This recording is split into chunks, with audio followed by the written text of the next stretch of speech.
Hello, everyone. My guest today is Mike Sadowski. He's the CEO and founder of a company called Brand24, a social listening tool used by over 2,000 customers across 87 countries. He's a mentor at Startup Weekend and Founder Institute, awarded a Best Co-Founder Prize in the New Web Startup Awards, and Web Summit Conference People's Stage winner. Mike, are you ready to take us to the top?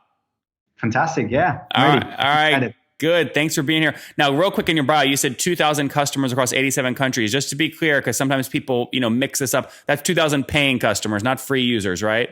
Yeah. We have many more signups. However, those are only active paying customers. So the ones that count into MRR. Yeah, those are the ones we care about. Those are the good ones, right? Definitely. Yeah, those are the ones that pay the bill. Yeah. All right. Tell us more about Brand24. What do you guys do? And is it a pure play SaaS model?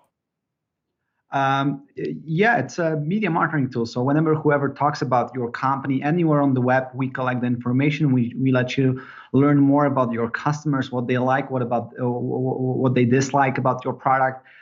We allow you to interact with them, obviously, whenever they post anything about you online. So this is a tool for building relationships with customers. This is a tool for learning more about your customers and actually also get shares, because more and more companies are using this to not necessarily to target discussions about them, but to target discussions about topics related to their business. So, for example, one of the major sources of traffic, one of the major sources of customers for us is using our own tool to find conversations about social listening, about media monitoring, about tracking your brand online. And whenever somebody asks for a good tool for tracking your brand on Facebook groups, on Twitter, on Quora, we know instantly we can engage the conversation and be like, hey, we do this at Brand24. So, and this actually generates a lot of traffic for the company.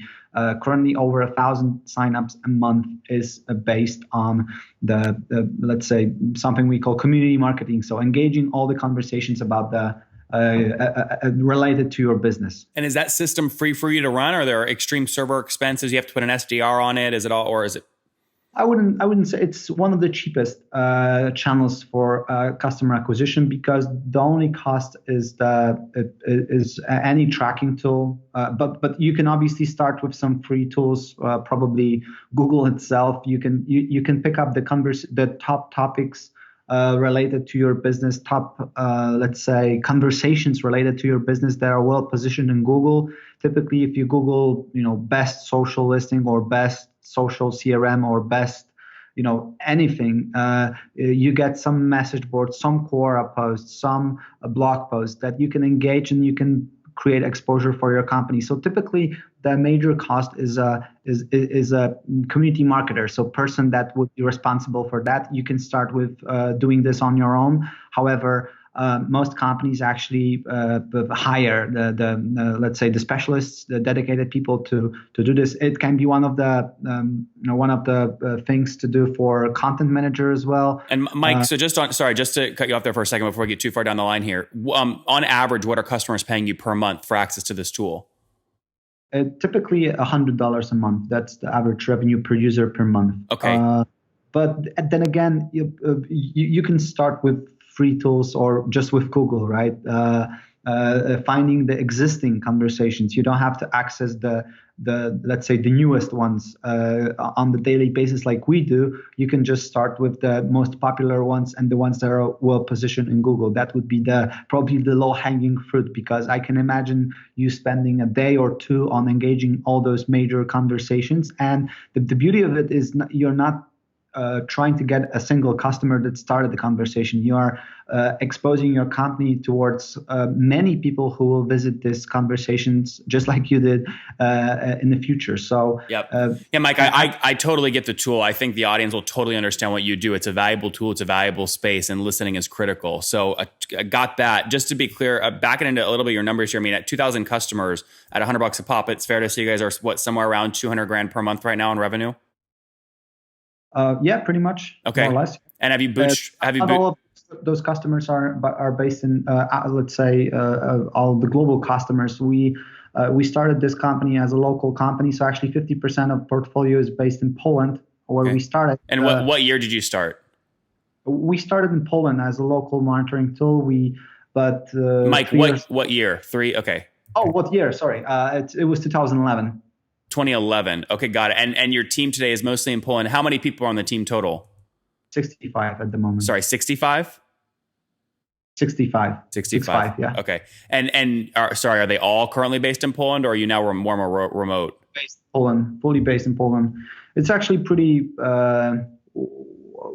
One of the things that shocked me that actually customers from all over the world, they don't mind buying the product if it's good enough. They don't mind if it's from based in Poland or anywhere. Yeah. Have you bootstrapped this, or have you raised capital?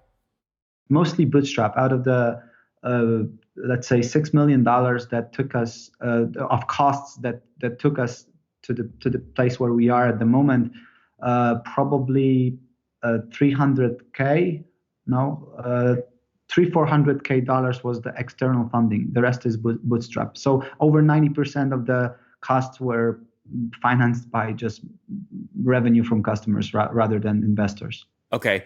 Well, I mean, so as you're growing, what I heard you say is you've spent about $6 million to grow the platform where you are today. You launched in 2011, and today you're doing about $200,000 per month in revenue. Did I hear all that accurately?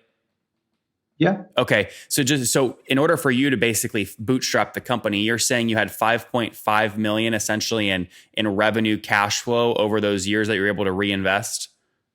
Yeah, certainly. Okay. We don't see we prefer to reinvest all the revenue back, all the profits back into the company, because 2,000 customers out of the tens of millions of companies that are potentially interested in monitoring. It's not a time to high five each other. It's rather time to reinvest back into the company. Hire more developers, hire more marketing people, and just scale. How are you sustaining them? I mean, I'm just doing back of the napkin math here with 65 teammates. If I assume an average salary of $60,000 a year, that's $5,000 a month times 65 people. Just headcount is $325,000 per month. So are you burning a ton of cash right now, or is your cost of labor way lower? I'm not sure that we are getting close to $60K a year per team member. Got it. This is an advantage of I know a lot of people that have dev shops in Poland because the labor is just significantly cheaper and it's high quality. Yeah, there's a lot of talented people here, and I'm I would have to calculate, but I'm not sure even I'm making that much as CEO, to be honest. So yeah, that's the beauty of the word right now, that we can run this business with let's say Polish costs, while charging in dollar. So, and are you running it at about break even right now? Yeah, we're very close to break even all the time because we had no external funding, so we had to be close. Again, we're not putting money away in the bank or in a safe or something, because it's not a time to put money away. We reinvest it back into the company, but we are mostly bootstrapped, as I mentioned. And give me a sense of your growth story. So today you're at $200,000 per month in revenue, but if you go back to the beginning of 2017, where were you at, and where did you finish 2017 at? 2017, we finished at 2,000 or 2,100 customers, more or less. It was in dollars. It depends on the price of the dollar versus zloty. It was 7.5 million zloty in revenue, which is roughly $1.8 million or something like that in total revenue. Yep. And just to be clear, you're not taking December of 2017's monthly revenue and multiplying forward by 12. No. It's not a run rate. Yep. It's just the total revenue. If I were to multiply the December times 12, it would be much more, I guess. Okay. What would that number? All the data I can send you the public information, because we We did IPO in January, so all the last year's financials are public. So so that's interesting. Tell me more about that. Most people think in order to IPO, you've got to be doing 80, 90, 100 million per year. You're obviously significantly lower. Yeah. Tell me more about.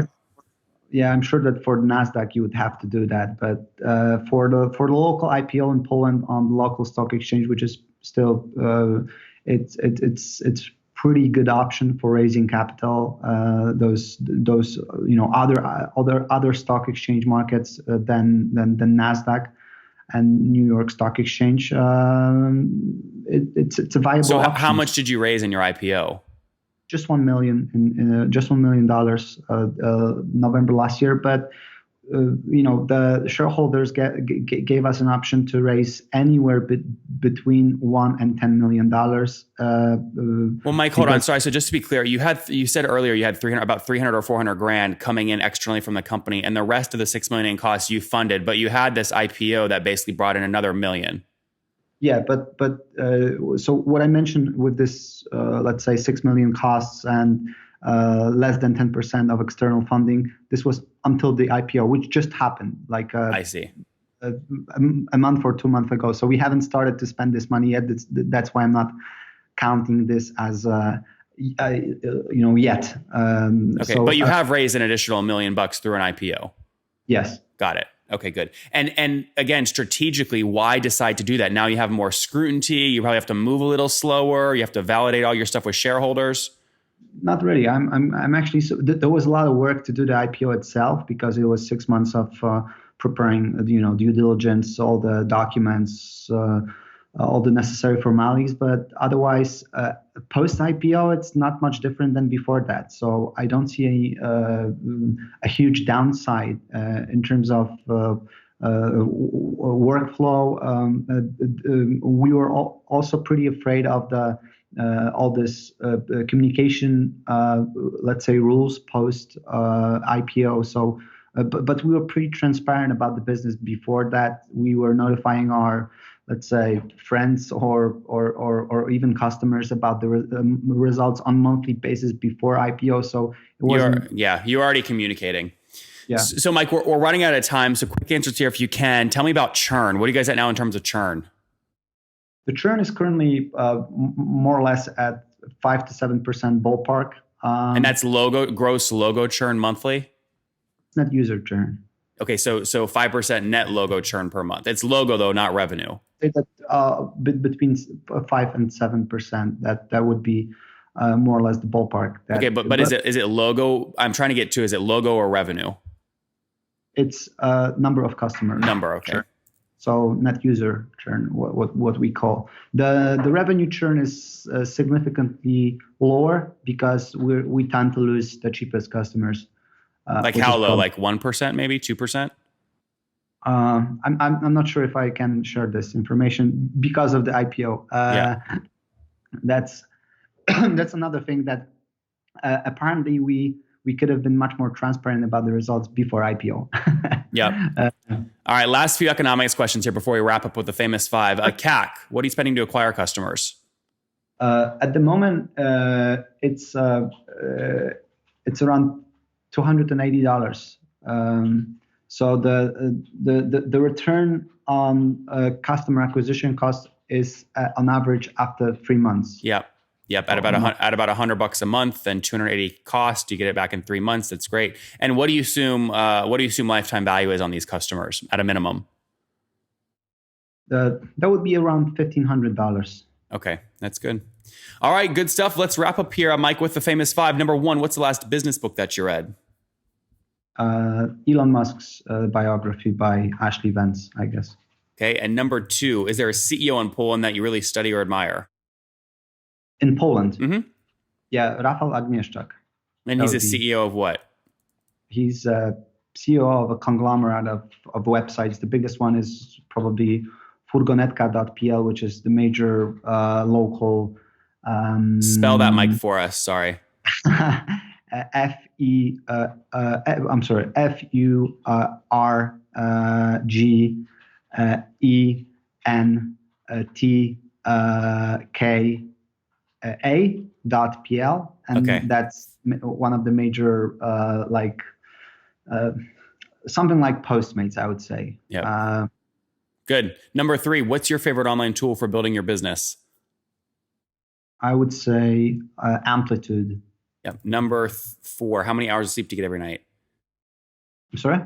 How many hours of sleep do you get every night? 8. Okay, that's good. And what's your situation? Married, single, you have kids? Married with 2 kids. 2 kiddos. All right. And how old are you, Mike? I'm 36. 36. All right. Last question. What do you wish your 20-year-old self knew? I wish he knew to spend more time on numbers and analytics. It might not look sexy and it might not sound sexy, but there's a huge value here. And I would probably find places on my website that we were losing most customers earlier. So my company would be probably so much bigger now. Brand24 social listening tool. Mike, he would have started doing analytics and numbers earlier on, or at least understanding them. Founded the company in 2011 in Poland. Now the team is 65 people. They've scaled about over 2,000 paying customers, so doing about $200,000 right now in monthly recurring revenue. 5% net logo churn per month, spending $280 to acquire a $100 a month customer, so healthy payback period with a lifetime value of about $1,500. He only had about between 300 and 400 grand raised in the company before he recently IPO'd, where he raised another $1 million. Now he's obviously public on the Polish stock exchange. Mike, good luck and thank you for taking us to the top. Thank you so much.